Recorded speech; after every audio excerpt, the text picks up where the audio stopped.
Alrighty guys, so this is the third time that I'm recording this just because I've been having audio issues and shit like that. So hopefully this is the last time.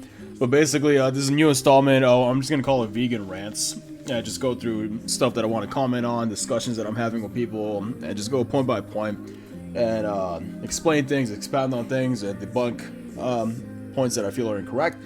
And so, in today's video, we're going to be going over just a discussion that I was having on this post. I will say before I keep going here, this is a public post by Lad Bible Australia. People can find this on Facebook very readily, and so for that reason, I don't feel like there's a need to blur out names and things like that, because you can just find it, very easily. So, but I will say outright that I do not condone harassment of anybody that I get into a discussion with, or argument, or debate with. I think, just leave them alone. It's just for the sake of this video that I'm responding to them. So, with that being said, let's go ahead and get right to it. So basically, Dawn, and I don't know why sometimes on desktop the replies will get eaten up when you try to display them sometimes. But basically, Dawn was initially telling me that our relationship with cows is symbiotic, and that it has been that way for thousands of years. And I just, mentioned a few points there to open up the debate here. So, can cows give consent? Dairy industry is abusive and exploitative. Dairy cows are forcibly impregnated until they can't give birth anymore, and then slaughtered for meat consumption. The cows are taken away and slaughtered for veal because they are unprofitable. Cow's milk is full of saturated fat, lactose sugar, which contributes to heart disease, type 2 diabetes, cancer. Not to mention, over 70% of the human population is lactose intolerant. Milk wasn't even consumed by most humans until the last 100 years. And that sort of thing. So let's go ahead and just get right to it. I will say, for the sake, if you want to see my actual response here, this is where it is. So you can basically pause the video if you want and take a look at everything I said. Of course, I will touch on that as well as I go on. But number one, for Dawn, saying there's tons of long-term studies which show that milk helps decrease inflammation, is heart healthy, good fat for growing brains in kids and adults. We need fat.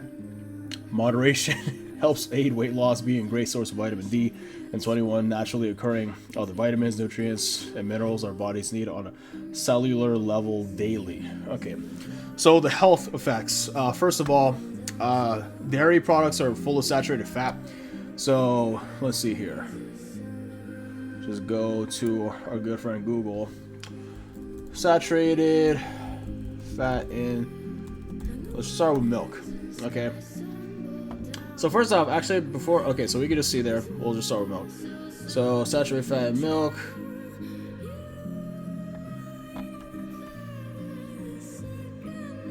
Per 1 cup. So you can see there, 1.5 grams of saturated fat. You know what's funny? Hold up, 1 second. Alright, so we can see that milk has saturated fat, and then we know people don't just consume milk. Saturated fat and cheese. Per 1 slice, 6 grams saturated fat. It's 30% of the daily value there. 6 grams.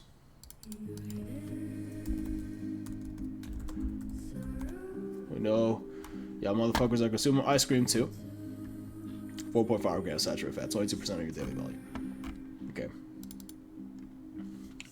And people are consuming this shit multiple times a day in many cases. Okay. So that shit adds up. Okay. And let's see here. Saturated fat, RDA.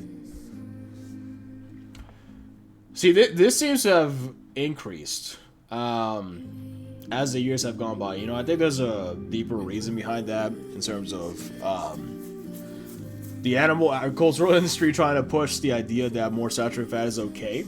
But I'm not going to get too deep into that in today's video. But let's see here. American Heart Association. The American Heart Association recommends aiming for a dietary pattern that achieves 5 to 6% of calories from saturated fat. So let's see here.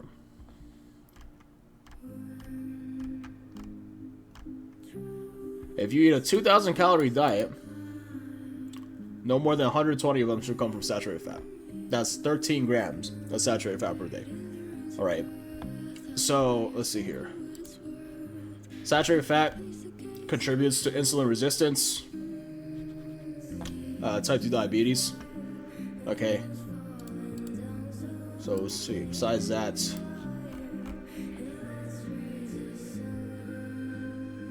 you can see here.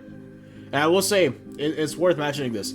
So when I talk about veganism and the dietary aspects of veganism, in terms of a plant-based diet, you can still eat like shit and be a vegan. So you still have to be careful, right? It's not like you get a carte blanche thing when you hop on a plant-based diet and you're all of a sudden healthy. No, there's plenty of unhealthy vegan foods out there, but animal products across the board tend to be inherently unhealthy, right? Whereas many whole food plant-based options tend to be inherently good for you. So I mean, you can see there though, coconut, you have to be careful with coconut oil. That can still contribute to increasing LDL cholesterol. Palm oil as well. So that type of stuff, you got to be careful with it. But you can see here down the list, beef, lamb, pork, butter. Oh, that's another one I missed. Cheese, ice cream, you know, all that stuff is in there. So let me see here.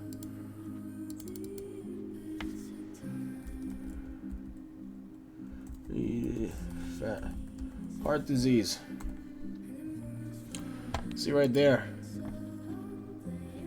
Increases your LDL cholesterol, increases your risk for heart disease and stroke. You can see right there, a little delineation, insulin resistance, type 2 diabetes, hypertension, systemic inflammation, suboptimal omega-3, too much omega-6, atherogenic dyslipidemia. So all this shit right here. So that right there, you can start to see it's already like an outright lie when people talk about how, you know, milk and shit is good for you. And then besides that there, and you can always consume plant, like, listen, like, people don't even fucking try, dude. Look. Plant-based options for, let's say, omega-3. You can see right there. And boom. Flax seeds, walnuts, seaweed, canola oil. I should say that's not cooked. Hemp seeds, edamame, kidney beans, chia seeds. Okay.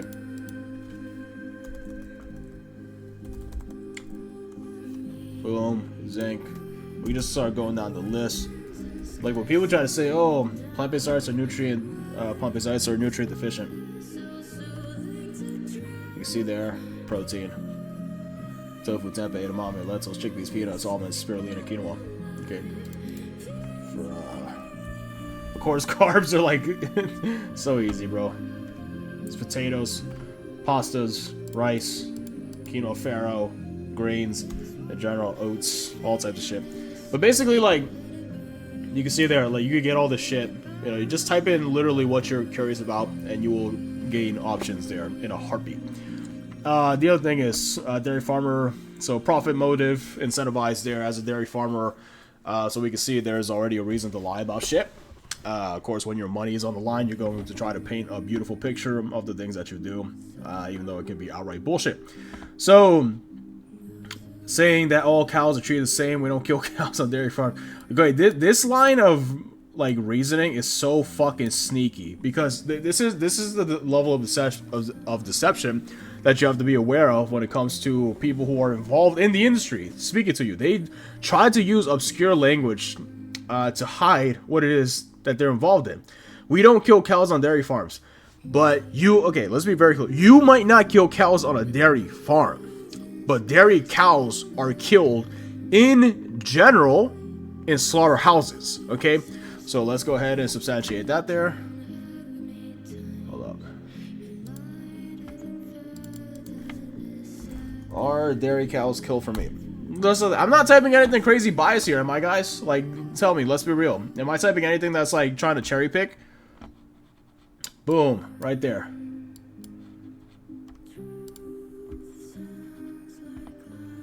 sold into the commodity when they're retired. Their meat is primarily sold in the low count. So dairy cows are killed. Dairy cows are killed. And she's trying to make it seem like they die on the farm. That's fucking bullshit. Maybe she has a dreamland farm where dairy cows just live a natural lifespan. But that's just an outright lie. And you can see the level of deception that occurs when you have a profit motive to lie. Long, happy lives for our cows. Okay, let me draw this analogy for you. And I just want to say before I keep going, when I'm drawing this analogy, that I am not saying that animals are the exact same as humans. I am simply drawing a parallel when it comes to the ethical standards that we use and seeing if it makes sense in a human scenario, right? Because so many people will say a lot of insane things when it comes to the exploitation and slaughter of animals, where if we were to put that context in a human context, we would immediately see how fucking stupid that sounds, okay? And it just goes to show like how stupid it sounds and why we shouldn't be using that reasoning for other sentient beings, right? Because there are similarities between us and them that we could at least grant like some sort of minimal rights to animals, like negative rights, the right to life and shit like that, right? And so basically, like a lot of people, they try to placate to animal welfare while the animal is alive. And they try to say things like, oh man, you know, my animals are treated great. I feed them great diets. They have access to open pastures and things like that. Free-range farms. First of all, a lot of that is an outright lie. There's a ton of footage out there about all these, you know, supposed humane farms. And you can see that they still abuse the animals on these farms. I'm not going to go into all the footage for the sake of this video, but you can look it up. It's very easy to look up. Okay, and then besides that there, ultimately what matters is the fact that you're exploiting the animal, slaughtering them. Like if you were to ask me, hey dude, if you had a preference, would you rather I kill you or just beat your ass? And I'm like, dude, like I'd rather you just beat my ass. Don't fucking kill me, you know. I'll say that killing me is a lot worse than beating my ass. But let's say you do both. That's basically the animal agricultural industry is doing both. They're both beating the shit out of the animal, torturing these animals in several different ways, and ultimately slaughtering them. So there is no like, and people try to say, hold up. Let's see here, because people always try to say, oh, I buy local.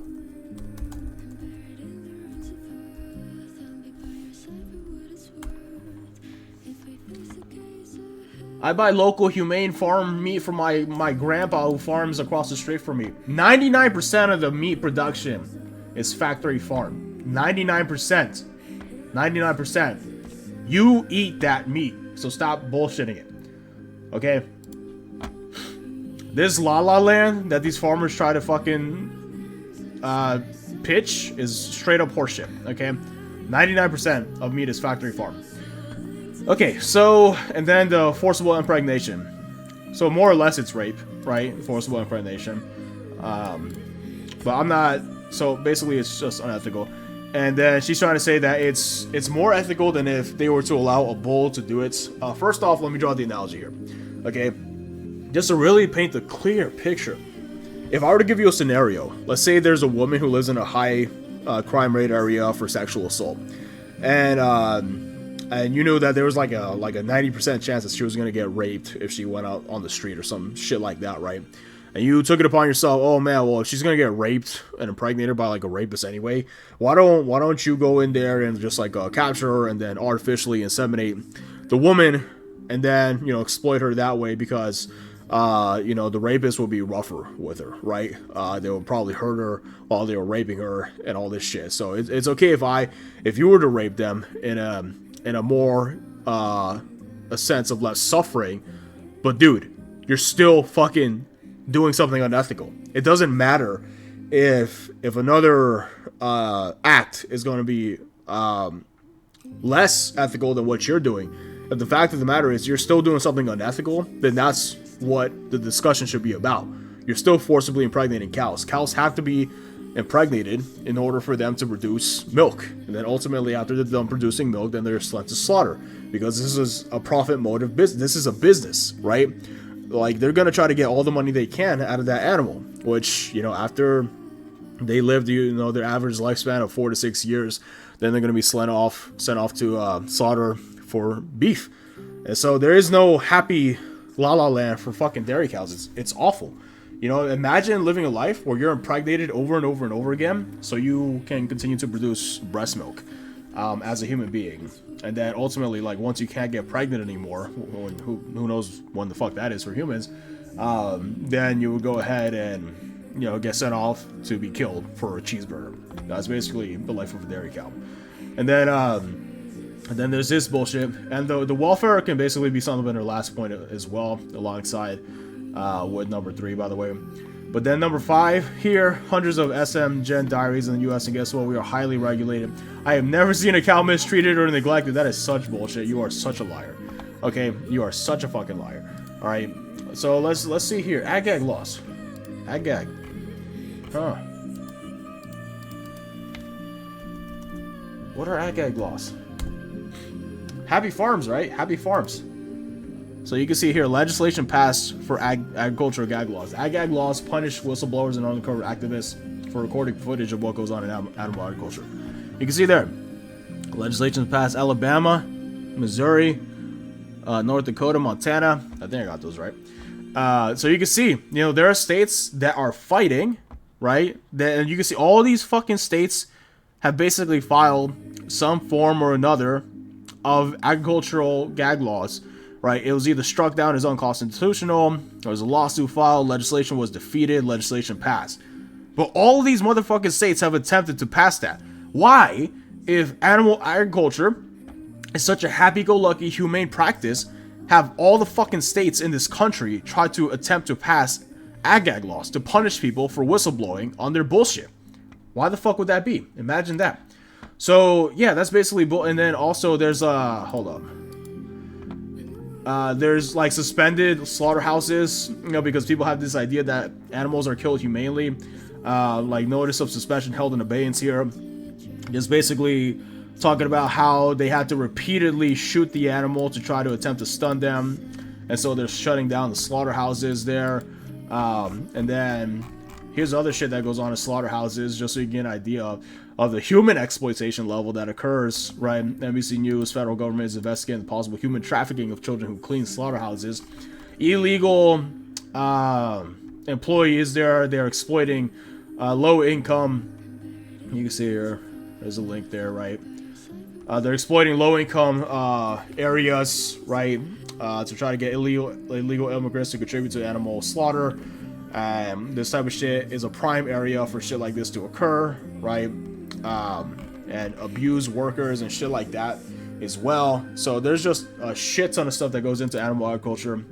People don't even hardly mention the amount of human exploitation that occurs in these areas, but that is huge. And you think about like the general abuse of animals in these places, like when you're employing somebody to ultimately enact violence upon an animal and take its life, inherently speaking, as you do that more and more, you know how in a job you go around the motions, and as time goes on, in a lot of different jobs, you will tend to be less sensitive to the nature of your job in terms of how you feel about it emotionally, right? Like if you work in customer service, you may get jaded to the needs of customers and treat them a little less well, right? Not care as much as time goes on, and you have to like actively fight that. So now imagine that you're in a slaughterhouse and you're killing animals day in and day out, and you're in rivers of fucking blood, like literal rivers of blood. And you're hearing all these screams. Eventually, you know, you're going to get to the point where you don't give a shit and you're going to start abusing the animals more and more. It's basically like a natural inclination towards what the job entails, right? You're going to be desensitized to it, desensitized to the needs of the animal. These people tell themselves, you know, and there's tons of PTSD that occurs. Hold, let me see here. So since we're on this whole topic, right? PTSD, slaughterhouse workers. Underlying violent nature of working in a slaughterhouse also poses a risk to the psychological well-being of employees in cases of cumulative trauma disorder have been reported. PTSD. So you can see there's like, this shit goes deep, guys. This shit goes deep. So all this stuff, like you see the level, we have a farmer here who has monetary incentive, profit motive to lie about this shit. They outright lie about it. They will lie to your face about it because they want you to be under the impression that what they're doing is all sunshine and rainbows, you know? So, and this is why I wanted to make this video, because I'm tired of people just outright lying about the conditions of animals, the ethics of the animal exploitation, the health of the products, and ultimately what occurs as a result of these industries. And you can see the types of people that we're dealing with here. People involved in the industry that will take a position of authority, but then outright lie to your face about it. So it's just bullshit. And this is going to be the first video of many, hopefully, to come. And so I think that's about it for today, guys. I will see y'all in the next one.